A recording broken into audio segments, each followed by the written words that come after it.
Assalamualaikum warahmatullahi wabarakatuh. Nama saya Rahma Liana Saputri, NPM 19130030. Di sini saya akan menjelaskan perencanaan ketiga saya di pertemuan 11, yaitu perencanaan yang ketiga, dan terdapat di pertemuan 11 yaitu efektivitas media audio visual untuk penyuluhan jurusan. Bagaimana audio visual tersebut bisa efektif?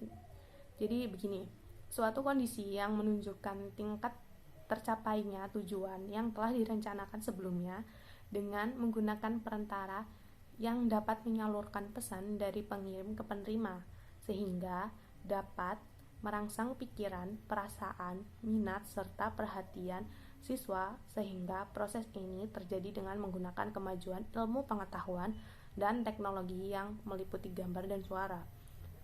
Audio visual itu tuh seperti face to face menggunakan aplikasi Zoom atau Google Classroom, atau bisa juga video call menggunakan WhatsApp, itu juga bisa, atau IG dan lain-lain yang memang dapat digunakan untuk bertatapan tapi melalui telepon genggam atau laptop yang mereka miliki, seperti itu. Lalu untuk jurusan, mereka dapat bertanya terhadap guru BK mereka menggunakan media audio visual.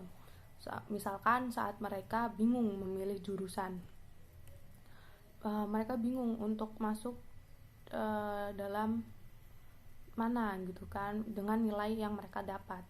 Di sini juga ada nih permasalahan yang dihadapi saat memilih jurusan gitu. Ada juga yang dia mengeklaim semua perguruan tinggi itu kampus terbaik. Jadi dia bingung, aduh kampus ini bagus, apa yang harus saya lakukan, seperti itu. Ada juga dia misalkan rencananya tuh belum matang untuk melanjutkan studi, dan dia misalkan bertanya terhadap temannya, namun temannya juga belum mengerti mereka akan kemana, seperti itu.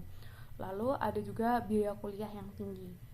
Karena hal-hal ini, dia tuh seperti, aduh biaya kuliah tinggi, saya gimana, seperti itu. Ada juga yang dia tuh bingung memutuskan langkah selanjutnya, mereka mau ke mana, seperti itu, dengan nilai yang mereka dapat. Ada juga yang karena terlalu banyak saran. Misalkan orang tua menyarankan dia, seorang ibunya menyarankan dia ke Universitas A, ayahnya menyarankan ke Universitas B dan mengambil jurusan ini. Lalu kakaknya pun menyarankan untuk mengambil jurusan ini juga, seperti itu. Nah, ada juga yang biaya hidup di perantau terlalu mahal. Misalkan ini yang siswanya ingin merantau gitu kan, merantau ngambil jurusan yang dia mau, tapi biayanya terlalu mahal. Nah, seperti itu. Terus ada juga yang dia tidak dapat dukungan dari orang tua, seperti yang tadi saya bilang, misalkan dia menginginkan jurusan bimbingan dan konseling, tapi orang tuanya menginginkan jurusan lain, seperti itu. Lalu ada juga kekhawatiran membebani ekonomi keluarga, seperti saya kuliah membebani keluarga atau tidak, seperti itu. Lalu ada juga karena gagal masuk kampus pilihan, kan ada lewat senam PTN. Nah, saat di senam PTN dia gagal, lalu dia di SBM dan lain pun dia tidak ingin mencobanya, seperti itu. Lalu ada juga yang misalkan senam PTN dia ngambil 2 jurusan dan dia keterima dari dua-duanya. Nah, itu kan membuat dia bingung juga untuk masuk kampus yang mana, seperti itu.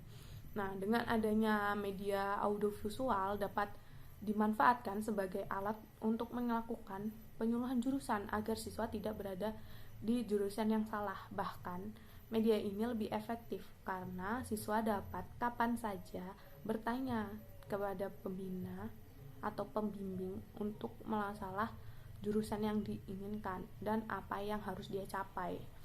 Penyuluhan ini tuh bisa dilakukan misalkan seorang guru BK itu melakukan video call menggunakan Zoom, face to face, dan itu misalkan satu kelas gitu. Dari Zoom itu kita bisa menanyakan satu persatu siswa mereka ingin di universitas mana dan apa yang mereka ingin capai, seperti itu. Jika mereka ada nih yang udah pasti, oh Pak saya mau ambil ini gitu, senam PTN saya lolos Pak, gitu-gitu. Nah kalau yang sudah pasti seperti itu, kita pasti hanya mendukungnya, atau itu karena udah kepastian dia, ya udah seperti itu. Tapi saat yang banyak yang bingung gitu, kita memberikan apa yang membuat dia bingung, memberikan saran apa yang membuat mereka bingung gitu. Lalu saran dari saya, sebaiknya menggunakan media audio visual dengan lebih cermat, dan bisa mungkin jangan sampai salah memberikan masukan terhadap siswa agar tidak salah dalam mengambil jurusan saat kuliah. Karena jika salah mengambil jurusan saat kuliah, itu akan membuat mental siswa itu down. Seperti itu. Misalkan dia sebenarnya pintar dalam hal hitung-hitungan atau berhitung, tetapi guru pembimbingnya atau guru BK-nya itu menyarankan dia masuk ke dalam jurusan yang membuat dia menghafal.